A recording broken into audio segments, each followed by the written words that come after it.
Hi. Hello, how are you today? I'm good. I'm Kim. Nice to meet you. Nice to meet you. Yep. And you're at JMU, right? Yes. All right. Go Dukes. I have your write up. Do you by any chance know what Jennifer's role is, or what she Her does what? at Petersburg? She's the What? principal of Cool Spring Elementary. Cole? COOL. Cool Spring SPRING Elementary. Thank you. You're welcome.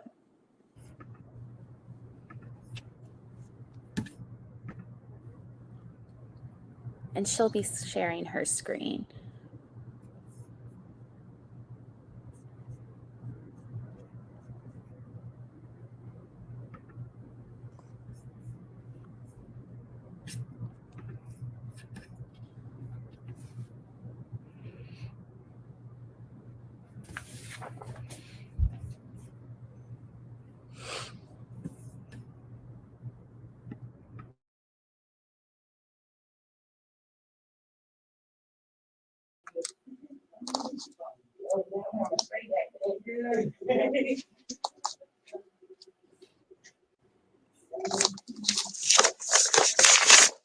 Hi, Jen. Hey, Kim, I'm trying to get in. You're good. Let's see. All right. Hi. All right. How's your day? Good. You know, making it work. Always.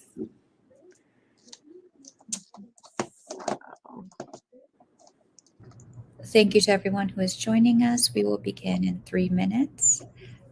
For those of you who are joining, if you are an attendee, please mute your microphone, and we will have question and answer at the end of the session. Thank you.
All right. Hello, everyone. My name is Hannah Science, and I will be the moderator for this session.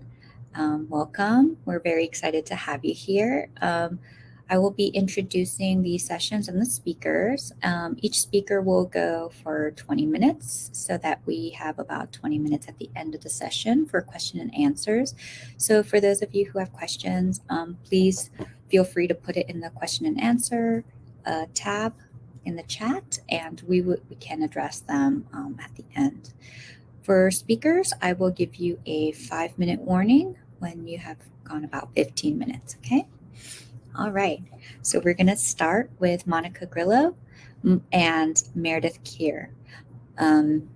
Monica is the William and Mary Noyce Scholar Program recruiter and mentor, where she prepares secondary STEM teachers for high-need school settings. Monica has taught middle school math in Portsmouth and New Kent and was a math specialist in Williamsburg. Began her doctoral studies at Virginia Commonwealth University in special education in the fall of 2020. Meredith Kier is an associate professor in William and Mary School of Education. But today Monica will be presenting for both of them. Welcome, Monica. Thank you so much, Hannah. Today I'm going to talk to you about a research study that our Noyce project at William and Mary conducted about 2 years ago.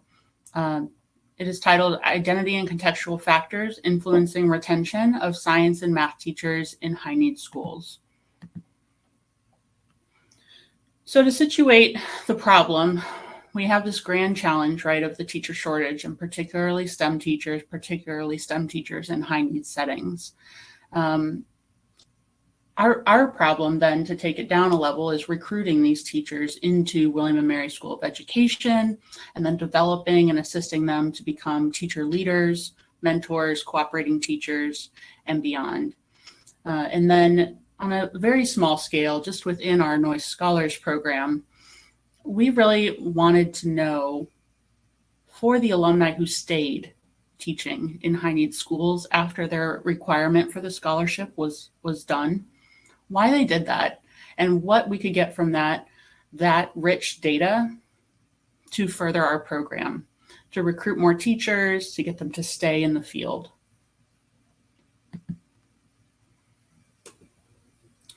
So our participants are teaching math and science in suburban, rural. Sorry, what was that?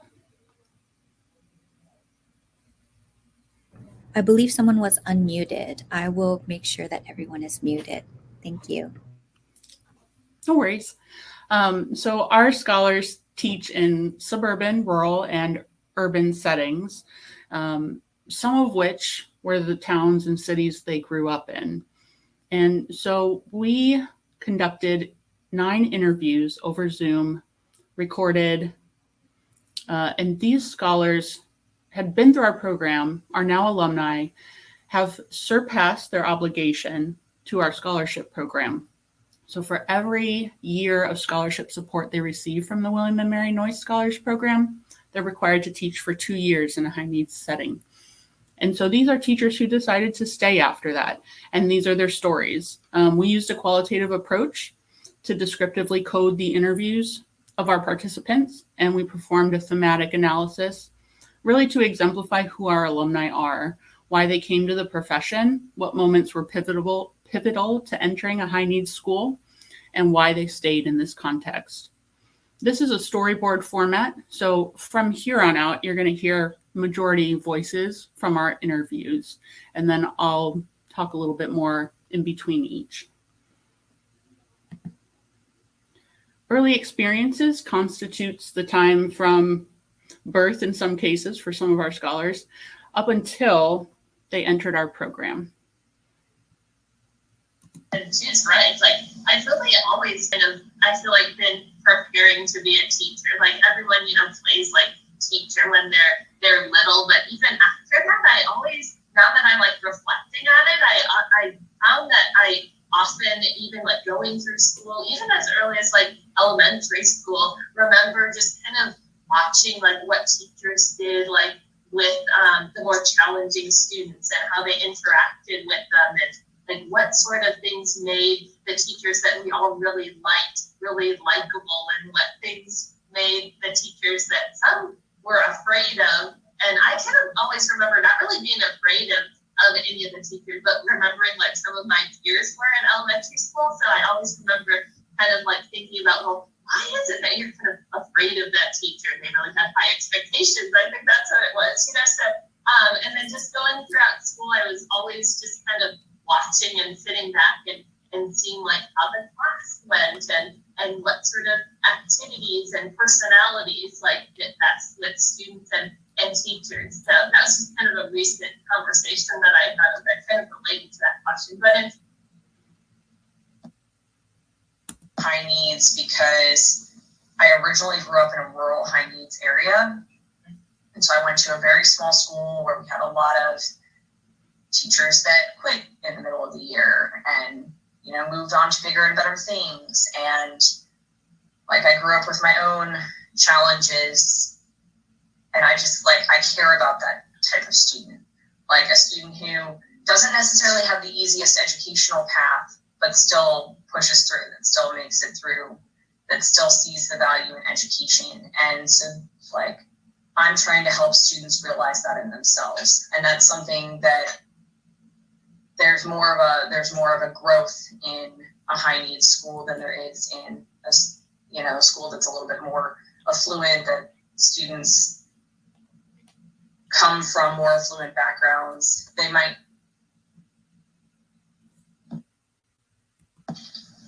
So it was kind of like a combination of things that I wanted to do and then things that I saw that weren't really working out. I initially was on a path to become a professor and have my own science research lab in the marine science realm. And when I started hanging out with more professors and getting to know them and seeing how their labs worked, I realized that as a professor, I would not be doing science anymore, and I would be begging for money and sitting at a desk and answering emails all day. And that really that pushed me. I had a break. So these three stories are stories of three of our alumni scholars who persisted in their teaching placements beyond their scholarship obligation, really showcasing what drew them into teaching and how they became teachers. We're now going to talk about, or you'll hear from our participants, a little bit about our programmatic experiences. And these questions to our interviewees were posed: what were the most effective preparation pieces that got you into a high needs school? I think it was my student teaching experience. I had a wonderful cooperating teacher. I had a great placement. My student teaching experience is very similar to where I teach now, where I've heard a lot of different stories from other people where they're like, my student teaching didn't prepare me for a high needs setting, but luckily mine was very comparable to where Hampton High is very similar to Phoenix High as far as like the student demographic and everything. So to me, the best thing to do to help you teach in high needs is to just practice in a high needs setting. So for me, I had a wonderful cooperating teacher who, she was just my biggest rock, and she kind of just let me take over and, do as much or as little as I wanted, and that was awesome. He was hot and cold, but he had us read a book about called 5 Miles Away, a World Apart, which looked at TJ versus one of the Henrico schools, and it's just something I hadn't thought about a lot. Like I went to school, Albemarle County, just the school route, and hadn't really thought about inequity at that level before, and so I just felt like, I don't know why, but that book like made me feel home to Christian City, so I think that was where the decision came in to actually honor the spirit of the Noyce grant as well as the letter of the law. Definitely like our teacher prep program through William and Mary. I really valued our Noyce extra practica, being able to see different high needs settings. Because when you have high needs, you have one view of what that might look like. But as you're working in schools and you see different opportunities for what that can look like, I think it really shapes your view and kind of gets rid of some misconceptions. But honestly, that was great preparation. But the thing that prepares you the most is actually doing it. So being able to be placed in a high needs school for my practica was really important. I was at Phoenix High School in Hampton. So you've just heard three of our alumni scholar stories about what aspects of their teacher preparation program, particularly specific to the Noyce Scholarship they received, have helped them feel prepared to teach in a high needs setting. This was my favorite part of our study. Why do they stay, right? We've examined how they got there and what prepared them, but this is the best part, in my opinion, the why did they stay. So I'm really excited for you to hear the voices of our scholars. As long as I can keep this group of colleagues with me, at least the majority of them, I'll keep on doing this forever. I really appreciate how rare it is to find yourself in a group of people that you really enjoy working with and who also are they're also all very good at what they do. Like the head cheerleading coach position. And in Texas, they take their cheerleading very seriously. Like, we had practices 4 days a week the whole summer, leading up to the fall and everything. And like, I mean, it's literally God, football, cheerleading. Like, that's just how it goes. And the cheerleaders in the Blazettes, which was our like dance team or line dance kick line or whatever you want to call it, that we always rode the bus together. And one of the nights we got back, it was like 3 o'clock. We had come back from Argyle, and one of the Blazettes, who's really good friends with a bunch of my cheerleader girls, called her parents and called her parents and called her parents, and no one came, no one answered, nothing. And she lives in a very interesting part of town. And we had permission from our principal to take them if they needed to get home. And I mean, it's now almost 4 o'clock in the morning. And I drove her home. And I remember her getting emotional halfway on the drive back to her house because she said the prior year she had gotten stuck at the high school all night because the coach hadn't taken her, and she didn't know the way in the dark, so she didn't feel comfortable walking, so she just sat on the steps of the high school until morning and then walked home. And that personally just like broke my heart, because like I would never leave a kid. Like, if it's one of those things where I'm not allowed to take you, I will sit there with you until they show up. Like, I will not leave you. And part of why the data is so interesting is because each dot on the scatter plot is a human that I like, who means something to me, and I like seeing, I look forward to seeing. And so I guess it's like, yeah, I'm sure that like I could get a gig as a quant for some stupid finance firm doing the same exact thing. But the dots aren't humans, that I like. And so it's just like this, it's just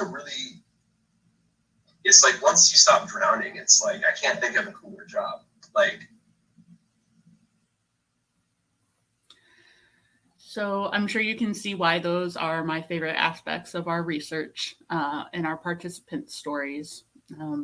So those are some of the reasons why our alumni who have persisted in high need schools choose to stay. So we're going to go ahead and just take a few minutes and explore a couple of action steps.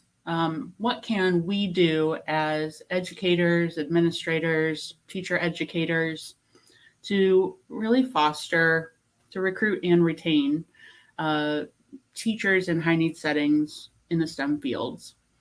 So the first thing, as you heard, is sort of fostering those early experiences. You heard a diverse range. So we have students who always wanted to be a teacher, a student who is very interested in their community and that type of student, that she was when she was little, and then you have someone who was in grad school and realized it wasn't what they wanted to do. They wanted to do science, and the space to do that is our secondary science classrooms.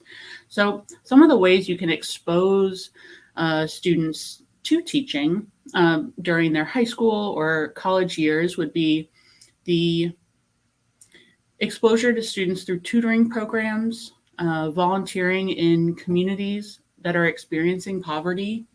And even if you have any community or university speakers on social justice and equity, for example, inviting your student teacher to come to this conference to learn a little bit more, or the next piece is fostering programmatic experiences. So what can we do in teacher preparation programs once the students become interested in being teachers to really grow that awareness of social injustice to advocacy? And those things would be like those experiences you heard in the second slide where we are actually in the field. You probably heard from at least two of them that was the richest part of their programmatic experience. So we have to really commit as teacher educators that if we want to help decrease the shortage of teachers in high need schools, we need to really work with the local school districts that are high needs to foster those collaborative relationships and make sure our students are experiencing that from the beginning of their teacher preparation program.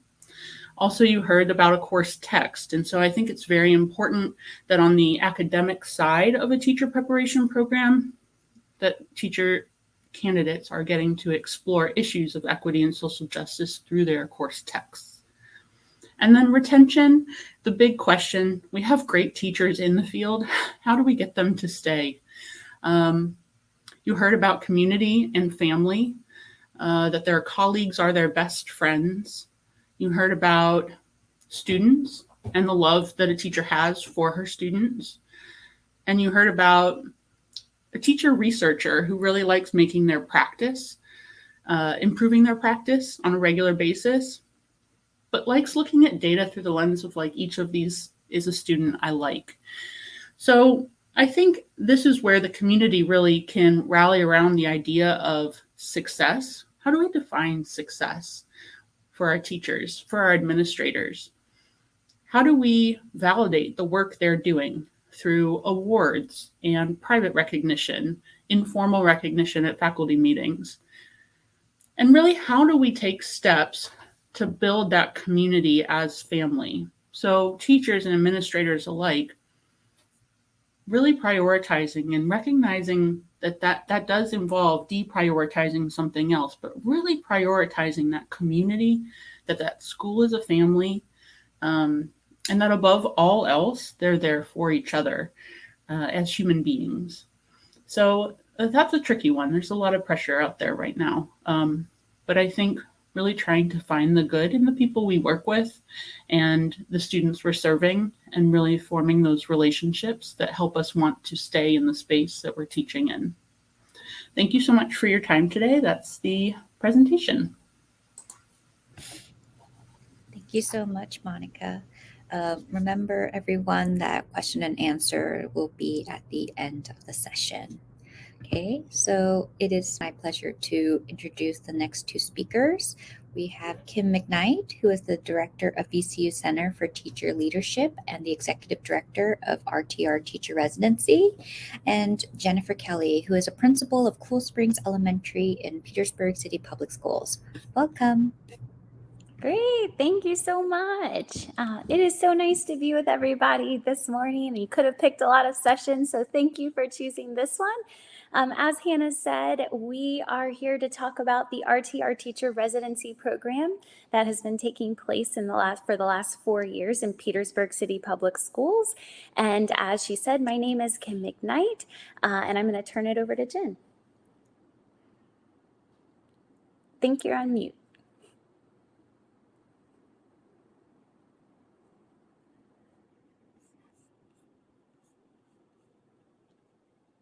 It's right at the bottom. Do you see it in the middle? It's not working. Nothing better than technical issues, right?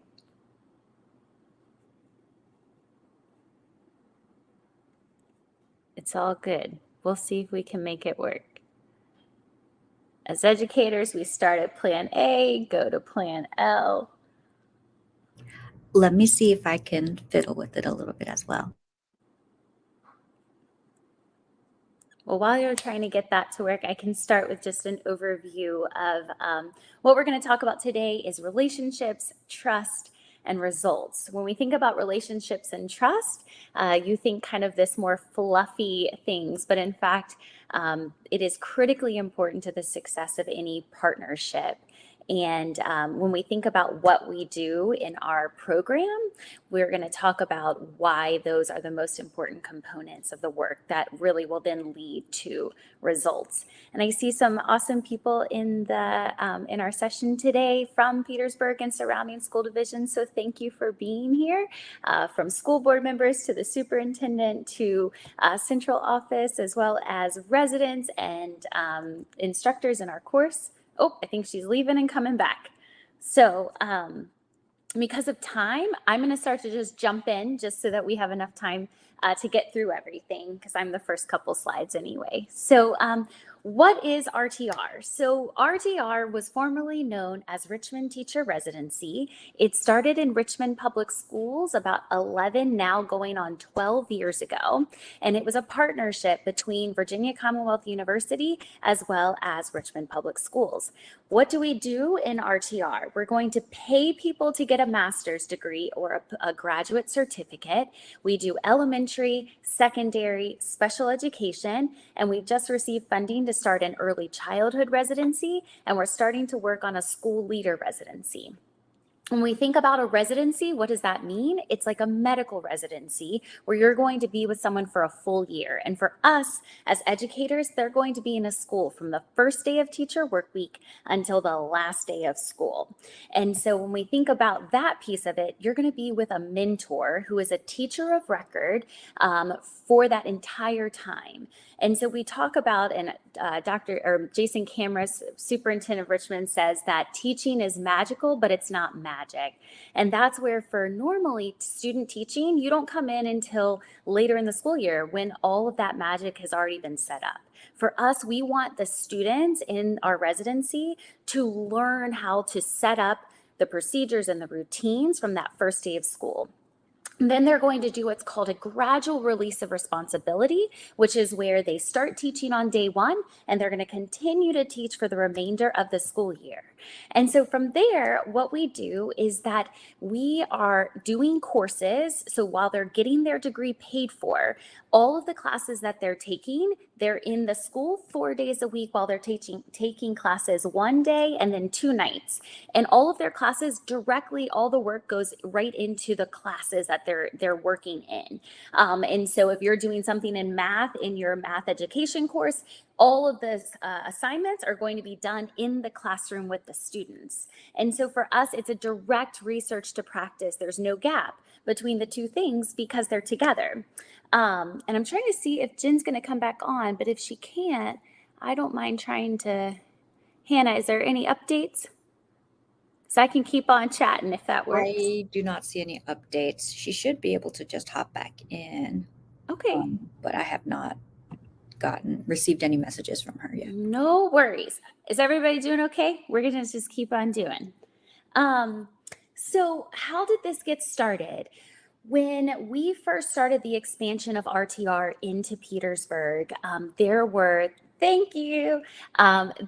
102 vacancies out of 300 teachers in Petersburg 1 month before school started in 2017. So that was a third of the teaching force had not been hired.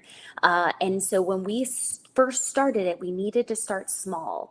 And so we went to Cool Spring Elementary and Pleasance Lane Elementary. And we were with a very small group of teachers, and we needed to start small. So that goes back to the relationships. We worked with the Virginia Department of Education in order to get funding. It was surplus Teach for America funding. And Dr. Staples was the state superintendent, and he called me and said, if you can start this expansion, we'll see if there can be additional funding. And that's where we brought a partnership, and this goes back to relationships with the Cameron Foundation, the Robbins Foundation, the Community Foundation. And so what's really neat is that for us to be able, and this to me is all about equity, RTR is in Petersburg, Richmond, Chesterfield, and Henrico in hard to staff schools. But to try to get more people to choose Petersburg, we have some really cool incentives. There's a $5,000 signing bonus. There is rental assistance if you live in Petersburg, $382 per month for 15 months of our program, and a free 1-year membership to the Petersburg YMCA.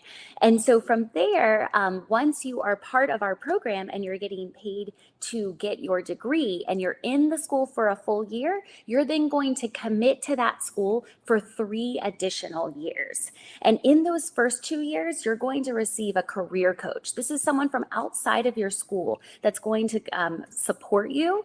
And so you've been in that school for a full year, you're learning alongside a mentor, and the mentors go through a very rigorous application process too. And so from there, what we're doing is that the coaches or the mentor teachers are getting trained in the new teacher center coaching model.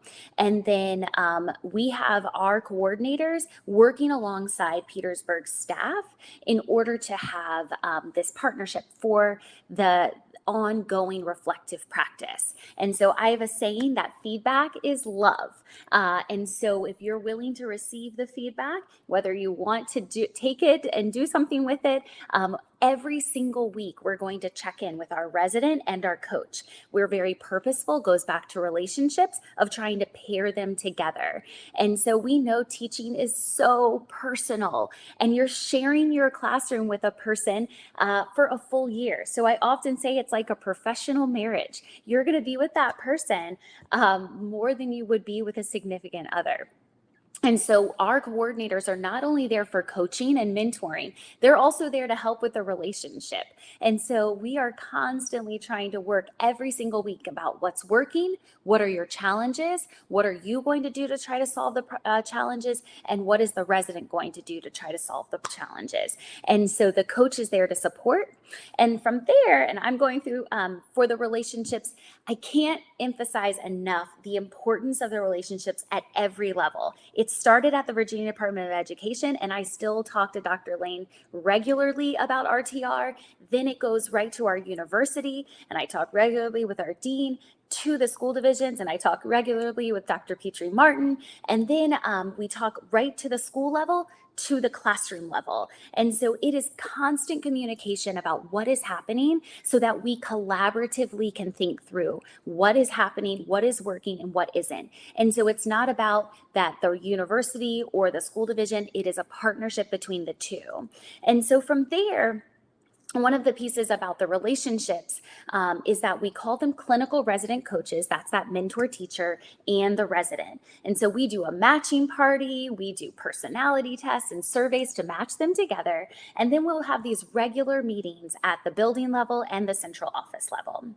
And so I'm going to jump right into trust. Trust is what I wrote my dissertation on, and I care so deeply about it because I think it's the foundation of everything. And so when we think about building trust with another person, it is about having what we start are 3 different levels. There's predictability. So every time you meet a new person and you say, hey, let's meet for coffee, I show up and I'm hoping that that other person's going to come. And if they do, then we meet a second time. Now I'm trying to seek these predictable behaviors. And so to go from predictability, then you're going to build onto dependability. And when we think about dependability, now if I'm with Hannah, for instance, and she shows up late to coffee, I already know because of multiple times of working with her that I can depend on her. And she sends me a text saying, hey, I'm running late. And I still trust her because I know. And that's what often happens between families and teachers if they haven't built trust. And in our situation, it's the same thing for coaches and their residents, that we want to make sure that they are seeking those predictable and then getting to dependability. And then the last level is faith. When you have faith in another person, you are able to know that even when something goes wrong, that you still can trust that person. And so I think each of us that are on this session can think about a person you trust. And I can probably tell you it wasn't a person that you met yesterday. It takes time. And so that's the beauty of when we think about what we have been able to accomplish through RTR, specifically in Petersburg City Public Schools over the last 4 years. We are at 100% retention of all of our graduates. And I think one of the main pieces is it's that constant communication, and it's the relationships, and it's the ability to problem solve together. And so where do we go from there? It's the results. I just brought up that it's been 100% retention, and we have trained 30, now we have 30 graduates in Petersburg. And if we just give one statistic, 23 out of 28 educators that are at Cool Spring Elementary are either graduates of RTR, current coaches, or current residents for our program. And so that's been really exciting.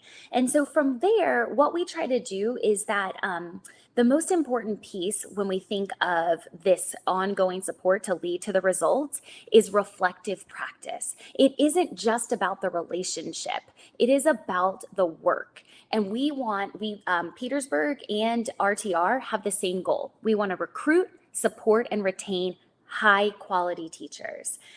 Thank you, Dr. Petrie Martin. And I wish Jen could be, I think that she must be having some technical issues, but she would be able to tell you some amazing stories too. So I'm sorry that you can't hear from her yet, but hopefully she'll be able to hop back on for questions when she can come on.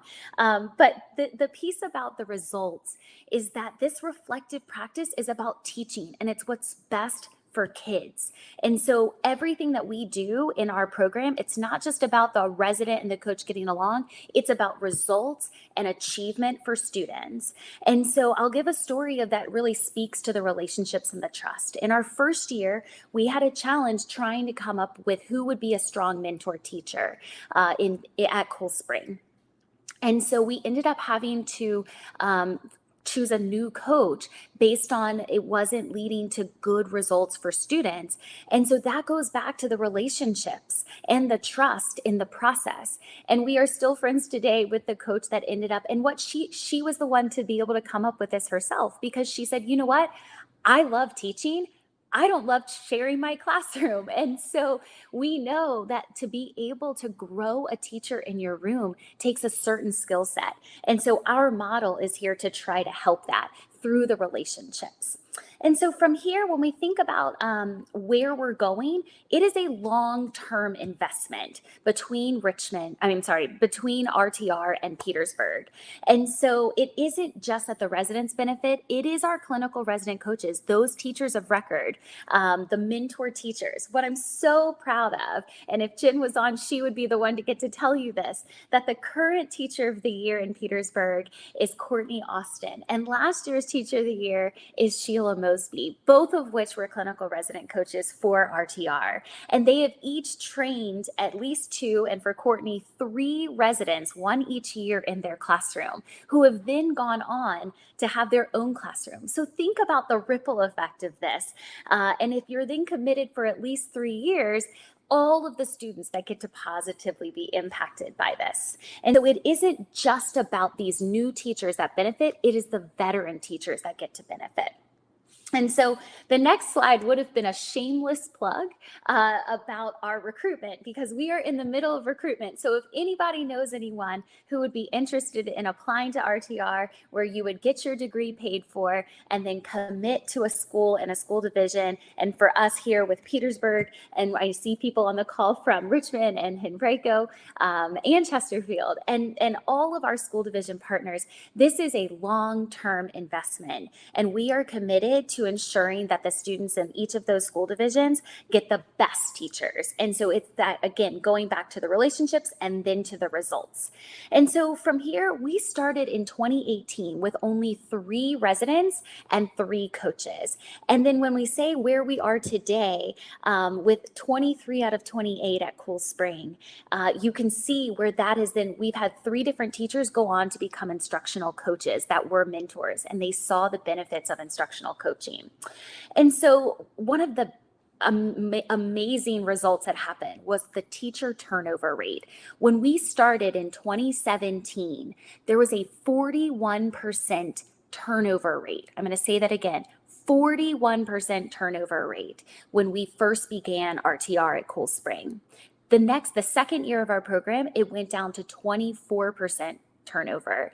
And then in the 2019-2020 school year, it went to 6% down for the teacher turnover. And it's because when we think about this cohort style, that they are in that school and then they feel the community and then they want to stay.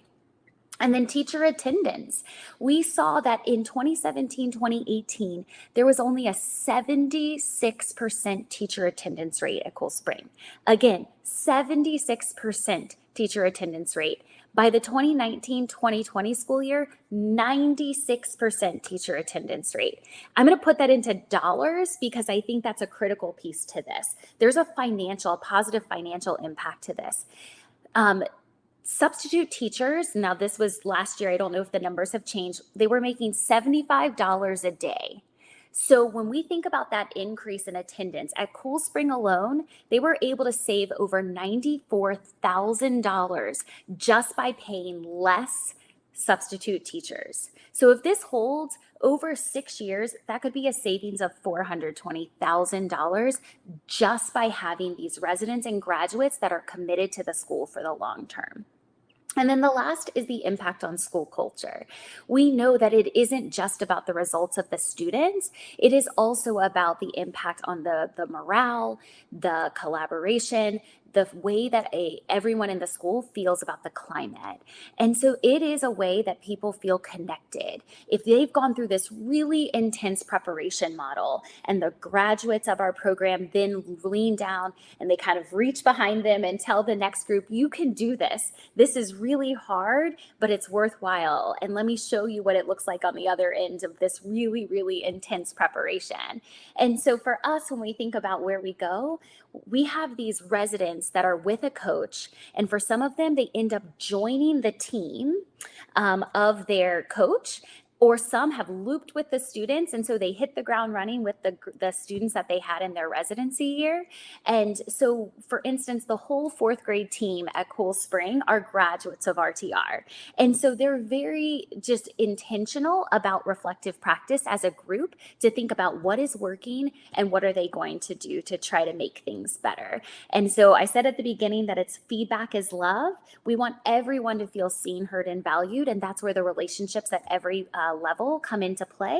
And then when we think about the kind of come back to the beginning of why this has been successful, we focus on every level for all of the relationships. And it's the constant communication, the good and the bad and the sometimes really hard conversations that have to take place. But it's about trust. We all have the same goal in mind. And then the last piece of this for me is about results. That is what we are trying to do, is that we want to do what is best for students. And so on behalf of Jen and I'm so sorry she couldn't be on with us. It sounds like she's still having issues hopping back on. But I hope that I'll be able to answer any questions. And thank you so much for being on today. Thank you so much, Kim. And I'm so sorry for the technical difficulties. Now, if anyone has questions for either of our panelists, you can either put them in the chat box or question and answer, and then I will read them so that we can have like a systematic order. So it says, Dr. Petrie Martin said Mrs. Kelly's listening in. So if there are questions specifically for her, we can have her hop on too.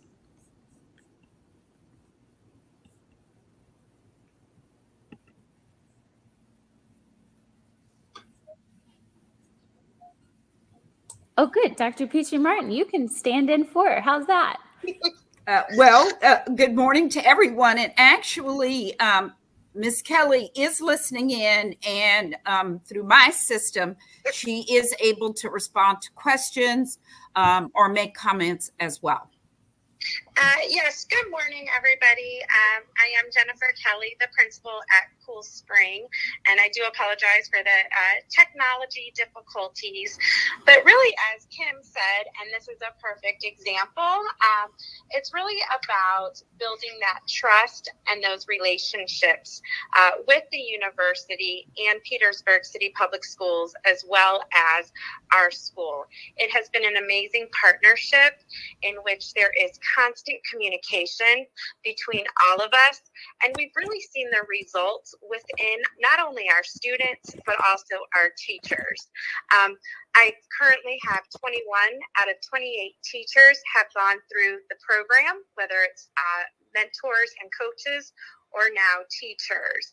And really through that, I've had staff who've gone on to become Title I teachers within the division. So they're really getting to expand on their knowledge and their reflective practice. And so it is that constant communication. It's the trust that we have with one another, just ensuring that the students, as well as the coaches and the teachers, are getting what they need. And so we really thank you for giving us this opportunity to share how the Richmond-Petersburg teacher residency has helped with everything that we have done. Thanks, Jen. Thanks, Kim. We had a question that Kim was able to promptly respond, but just in case others have had the same question, someone asked, so this is on the elementary level. How about the next level, middle school and high school? Oh, we're there. In it to win it. You can see the happy dance of Dr. Beachy Martin. And I just want to give a big shout out while we have Dr. Beachy Martin. She is the superintendent. Like, I hope we see how amazing this is. And I think it just speaks to, again, let's go back to the relationships. We have the superintendent of the school division on not only this session, but we are able to have each other's cell phone numbers. We can talk when there are challenges, but then at the same time, it isn't just about me talking to central office. It is down to the school level too, where, Jen was just talking about the trust. It's trust at every single level. And that's the piece of this that's so critically important, I think, to the long-term retention of teachers so that they feel supported at every level. And I don't know if Dr. Beachy Martin, you would add or change anything to that. No, I would definitely just add a couple of things, because our overall teacher retention rate in the city of Petersburg has increased this past year. And we owe a lot of it to the fact that we have a residency program, and then our teachers navigate into teaching. And then, as Dr. McKnight said, we work then on retention. And many of them are moving into more leadership roles, which is very exciting, because we want them to see us as a career option. And when I say career, for many years of service in the field of education, not just for their commitment within the RTR program. And so it's about building sustainability, not just for their residency in their 3 years, but beyond. And building a career pathway that keeps them with us long term. So very excited, as you can tell. And yes, we have moved into the secondary level, and we're excited to see the results there.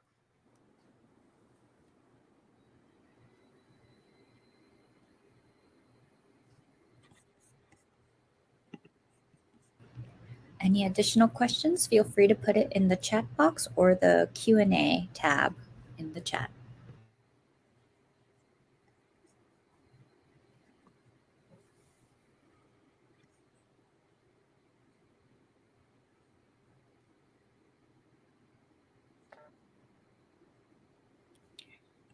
Thank you, Suzette and Jason. Yes, we've worked closely with ODU on their residency too. We're both, and I'll give a shout out for sure to the National Center for Teacher Residencies, which is the national network that both ODU and VCU are part of. And that really was what built the foundation for us. A residency program is not a new thing. However, in Virginia, it really hasn't been around that long. And so we're part of a national network to really problem solve because it is a way to connect. Often there is a disconnect between higher ed and K-12. And for this, there is no, that we are connected hand in hand.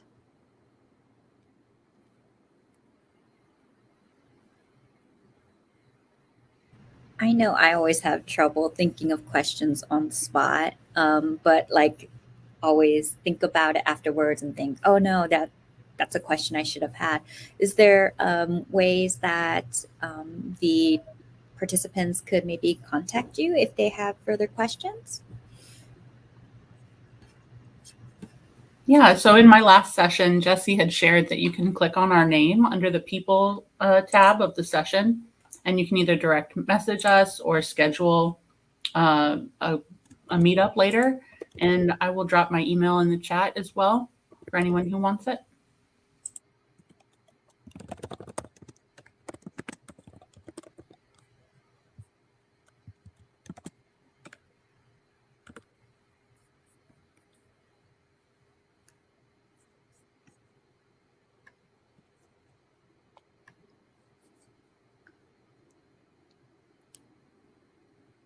Thanks, Angela. Oh, we have another question. Someone asked, what should a teacher who is looking to build a career in a high poverty school look for as far as support from leadership?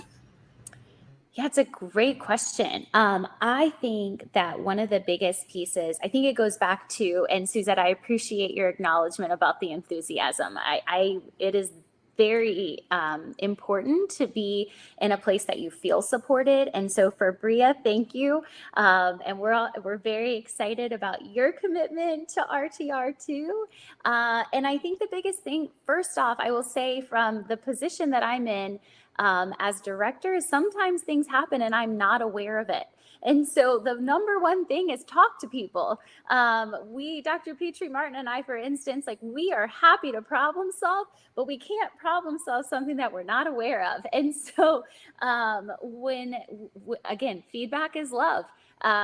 Drew Baker, who was on another session called it feedback is a hug. And I whatever you want to call it, for us, that's the only way. When you can name it, you can solve it. And so when we think about support from leadership, we have to be aware of things so then we together can figure out what it should look like. But our hope is that it's this constant communication on both sides, whether for you as the resident, Bria, or for leadership, is a constant check-in. And I don't know, Dr. Petrie Martin, if you would add anything else to that.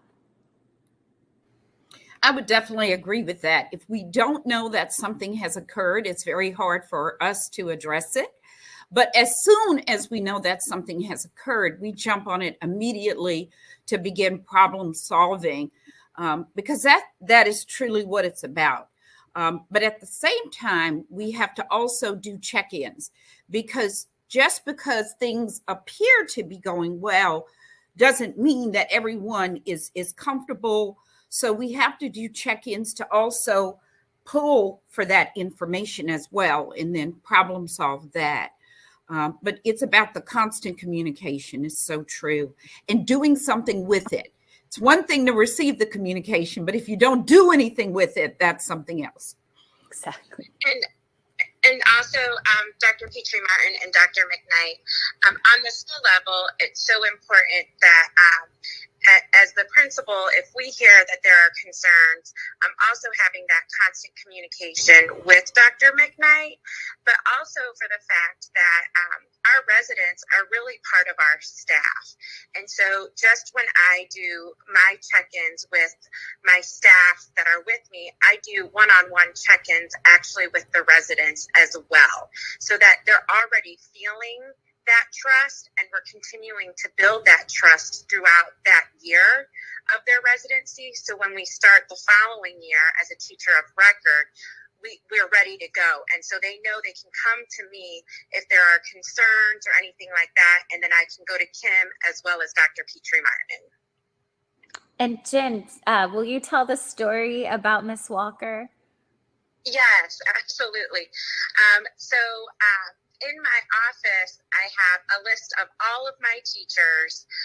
They're on magnets, and it helps me for when I'm going in and doing observations, just as a reminder of who I've gone and see that week. And I had a student in my office, and he was looking at all the magnets, and he said to me, "Well, you don't have Miss Walker's name down here." And at that time, Miss Walker was a resident.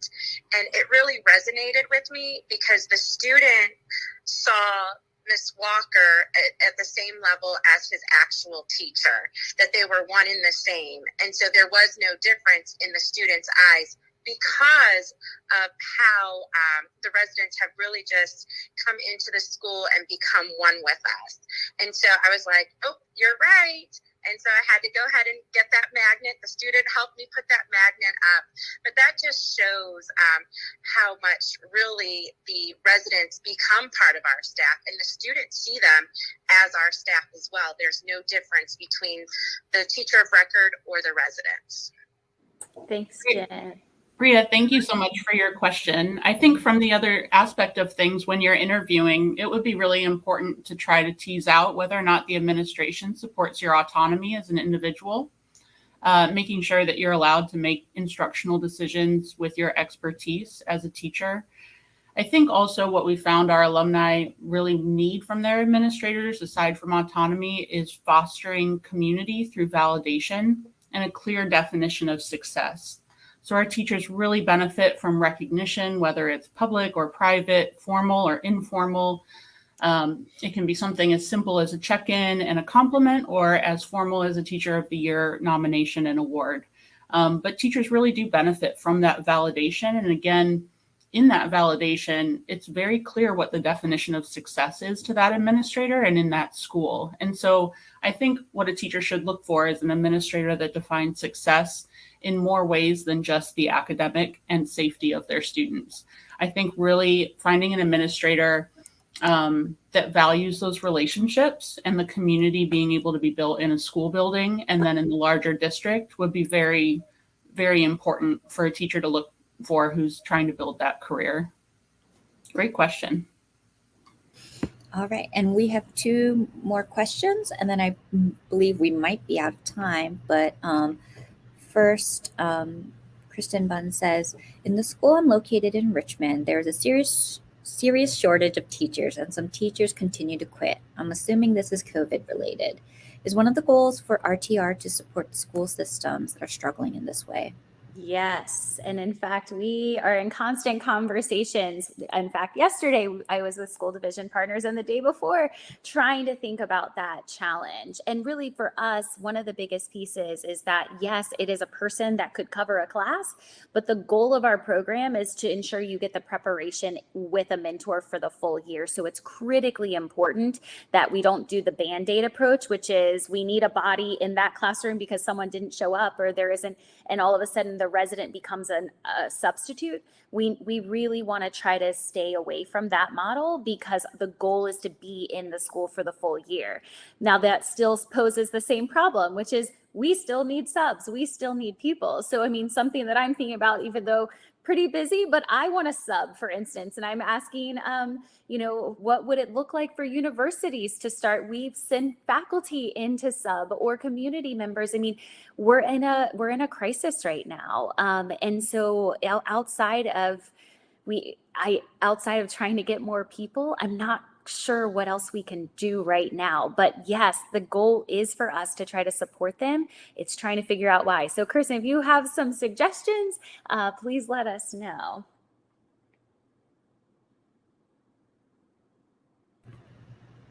Okay. And the last question I have here is, does special education and high poverty schools affect teacher retention? I know that resources are sometimes difficult in underserved schools. And I believe that this is a question that both presentations kind of address from different angles. So it'd be great to hear everyone's perspective on this. Yeah, I can go ahead and start. Thanks, Bria, for another great question. As you are probably well aware, special education is definitely one of the other high shortage areas in addition to STEM fields. And I do think being in a high poverty school amplifies that And so the answer to the first question is yes, absolutely. And then in terms of resources, I feel like perhaps from a personal standpoint for special education, resources that underserved schools have are sometimes limited. However, I think when it comes to special education, the mindset, the mentality of inclusion is a lot more impactful. So I think resources are highly important, particularly personnel resources, which are a shortage in these high poverty schools. But I think when you're thinking of special education, the one resource that, in my opinion, just surpasses all others is this welcoming persona of the teacher to bring the students in to the classroom community at all levels of disability. And I think even the most under-resourced or underserved schools can have that mentality and find success with special education.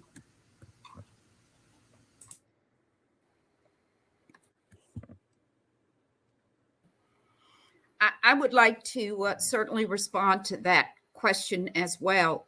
So we also have a retention program in place just for special education teachers in Petersburg City Public Schools.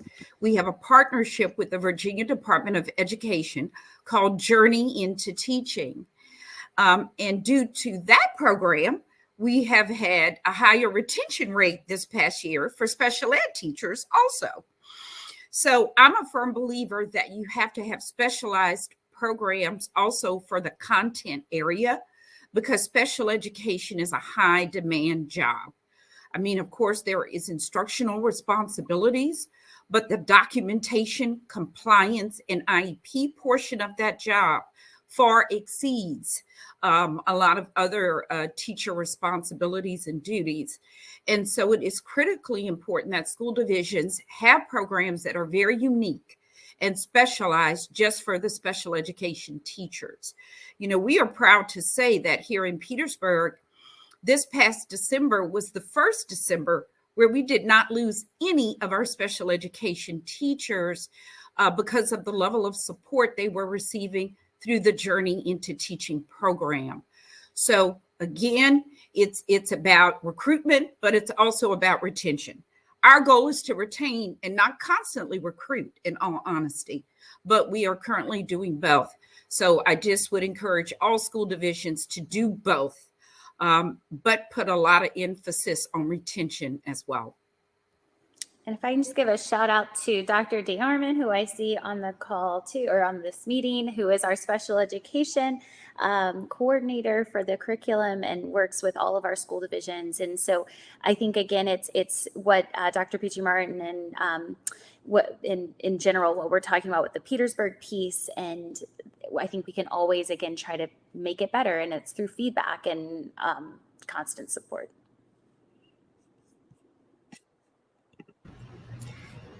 Thank you all. I think there might be time for one more question if anyone has one. Well, I mean, it would have to be answered in 2 minutes. Otherwise, though, if you scroll up, you'll see that our wonderful panelists have added their contact information. And also, as previously mentioned, if you click on the individual's name, you can set up a time to meet up at a later date.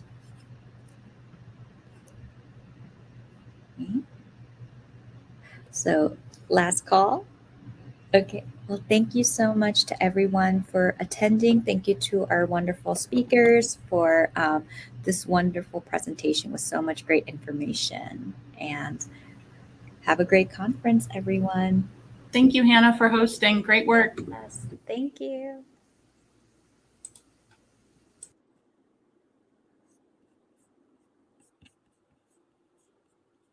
All right. Thank you, Hannah.